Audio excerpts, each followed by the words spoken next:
के जन्म की अलौकिक व अद्भुत कथा। भाद्रपद कृष्णाष्टमी को श्री कृष्ण जन्माष्टमी कहते हैं क्योंकि ये दिन भगवान श्री कृष्ण का जन्म दिवस माना जाता है। भाद्रपद कृष्णाष्टमी तिथि की घनघोर अंधेरी आधी रात को रोहिणी नक्षत्र में मथुरा के कारागार में वसुदेव की पत्नी देवकी के गर्भ से भगवान श्री कृष्ण ने जन्म लिया था। ये तिथि उसी शुभ घड़ी की याद दिलाती है और सारे देश में बड़ी धूमधाम से मनाई जाती है। द्वापर युग में भोजवंशी राजा उग्रसेन मथुरा में राज्य करता था। उसके आत्ताई पुत्र कंस ने उसे गद्दी से उतार दिया था और स्वयं मथुरा का राजा बन बैठा। कंस की एक बहन देवकी थी जिनका विवाह वसुदेव नामक यदुवंशी सरदार से हुआ था। एक समय कंस अपनी बहन देवकी को उसकी ससुराल पहुंचाने जा रहा था। रास्ते में आकाशवाणी हुई, हे कंस, जिस देवकी को तू बड़े प्रेम से ले जा रहा है उसी में तेरा काल बसता है। इसी के गर्भ से उत्पन्न 8वां बालक तेरा वध करेगा। ये सुनकर कंस वसुदेव को मारने के लिए उद्यत हुआ। तब देवकी ने उससे विनयपूर्वक कहा, मेरे गर्भ से जो संतान होगी उसे मैं तुम्हारे सामने ला दूंगी, बहनोई को मारने से क्या लाभ है। कंस ने देवकी की बात मान ली और मथुरा वापस चला आया। उसने अपने पिता समेत वसुदेव और देवकी को कारागृह में डाल दिया। इसी बीच नारद मुनि ने कंस से भेंट की और उसे और विचलित कर दिया कि क्या पता कौन सी संतान उसके विनाश का कारण बने। ये सुनते ही कंस ने ये तय कर लिया कि वह देवकी और वासुदेव की सभी संतानों को मार डालेगा। वसुदेव देवकी के एक एक करके 7 बच्चे हुए और सातों को जन्म लेते ही कंस ने मार डाला। अब 8वां बच्चा होने वाला था। कारागार में उन पर कड़े पहरे बैठा दिए गए। उसी समय नंद की पत्नी यशोदा को भी बच्चा होने वाला था। उन्होंने वसुदेव देवकी के दुखी जीवन को देख 8वें बच्चे की रक्षा का उपाय रचा। जिस समय वसुदेव देवकी को पुत्र पैदा हुआ उसी समय संयोग से यशोदा के गर्भ से एक कन्या का जन्म हुआ जो और कुछ नहीं सिर्फ माया थी। जिस कोठरी में देवकी वसुदेव कैद थे उसमें अचानक प्रकाश उत्पन्न हुआ और उनके सामने शंख, चक्र, गदा, पद्म धारण किए चतुर्भुज भगवान विष्णु प्रकट हुए। दोनों भगवान के चरणों में गिर पड़े। तब भगवान ने उनसे कहा, अब मैं पुनः नवजात शिशु का रूप धारण कर लेता हूँ। गोकुल मंडल के मुखिया नंद और उनकी पत्नी यशोदा भी उनके कष्ट से बहुत दुखी थे। देवकी और वासुदेव के 7वें पुत्र को वासुदेव की दूसरी पत्नी रोहिणी के गर्भ में स्थानांतरित किया गया।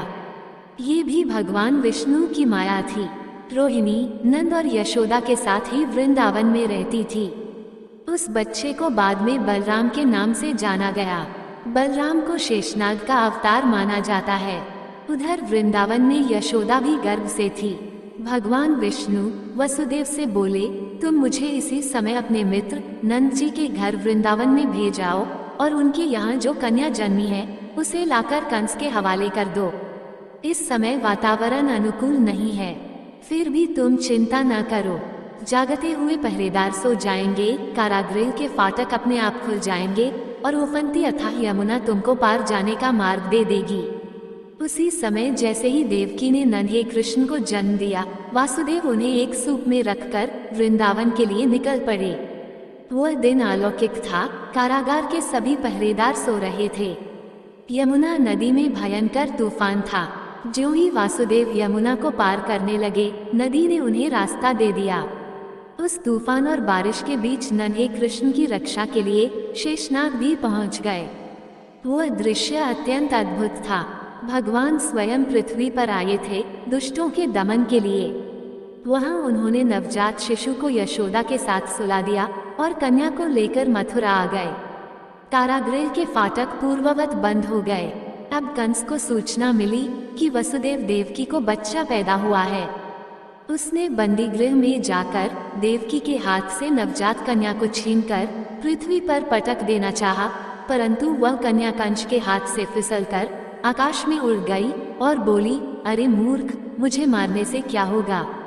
तुझे मारने वाला तो वृंदावन में जा पहुंचा है। वह जल्द ही तुझे तेरे पापों का दंड देगा। तेरा अंत अब समीप है। ये सुन कंस को बहुत गुस्सा आया और उसने वृंदावन के सभी नवजात बच्चों को मारने के लिए कई दैत्य भेजे। वृंदावन भी उसके अत्याचारों से अछूता न रहा। कृष्ण के वध के लिए कंस ने पूतना राक्षसी को भेजा। पूतना ने एक सुंदर स्त्री का रूप धारण कर लिया। वह कृष्ण को गोद में लेकर घर से थोड़ी दूर निकल आई। जैसे ही उसने नन्हे कृष्ण को स्तनपान कराया, वह दर्द से कराहने लगी और बचाओ बचाओ चीखने लगी। जब तक गांव वाले वहां पहुंचे, पूतना का वध हो चुका था। नन्हे कृष्ण की उस लीला को कोई भी नहीं समझ पाया था। उन्हें सब एक नन्हे बालक के स्वरूप में ही देखते थे। लोगों को ये कभी लगा ही नहीं कि वह नन्हा सा बालक एक राक्षसी का संहार भी कर सकता है। भगवान श्री कृष्ण की बाल लीला का वर्णन किए बिना उनके जन्म की कथा अधूरी है। उन्हें प्यार से माखन चोर भी कहा जाता है। मक्खन उन्हें बहुत प्रिय था और उसे चुराकर खाने से जैसे उसका स्वाद दुगना हो जाता था। वृंदावन की सभी औरतें मक्खन को कृष्ण और उनके सखाओं के डर से छुपा कर रखती थी, परंतु वो भी कम कहाँ थे। चाहे जितनी भी दूर हो मक्खन की हांडी, वो उसे ढूंढ ही लेते थे। सारा वृंदावन कृष्ण की माया में डूबा हुआ था। हर कोई प्रेम और सुख से जीवन व्यतीत कर रहा था। भगवान श्री कृष्ण ने बालक रूप में कई लीलाएं रची, बड़े बड़े दैत्यों और दानवों का वध किया। भगवान कृष्ण ने 16 वर्ष की उम्र में कंस का भी वध किया और उनके पिता और अपने नाना उग्रसेन को मथुरा का राजा घोषित किया। इसी तरह खेलते और गाय चराते चराते कृष्ण की बांसुरी की तान सुनते हुए ही दिन गुजरने लगे। इसी बीच खेल ही खेल में एक दिन कृष्ण की गेंद यमुना में गिर गई। यमुना का पानी उसमें स्थित नाग के विष से काला हो चुका था।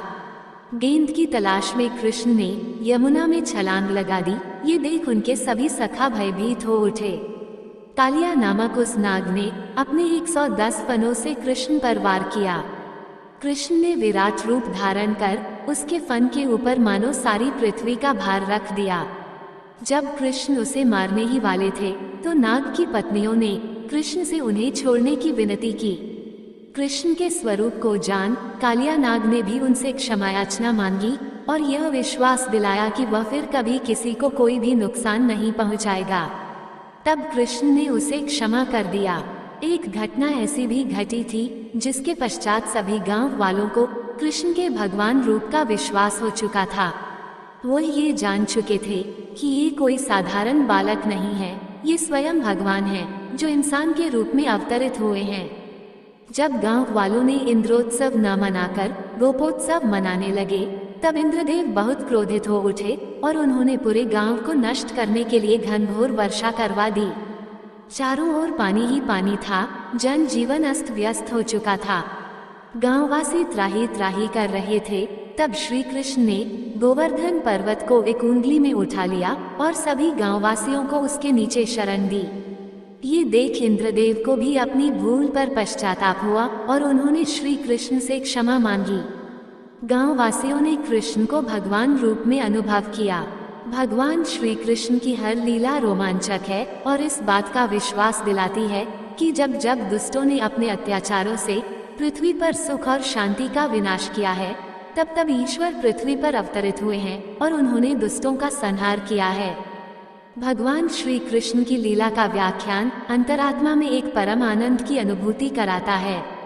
श्री कृष्ण की वाणी को भगवद गीता में पिरोया गया ताकि युगों युगों तक ये हमें हमारे कठिन समय में मार्गदर्शन करे।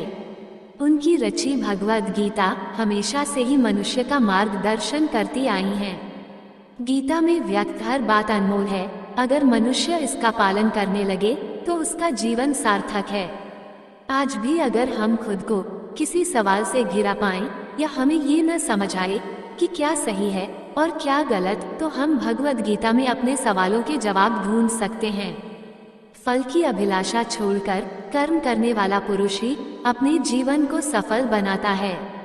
दोस्तों, आपको ये कहानी कैसी लगी? कृपया कमेंट करके जरूर बताएं और ऐसे ही और भी बहुत सारी कहानियों को सुनने के लिए चैनल को सब्सक्राइब जरूर करें।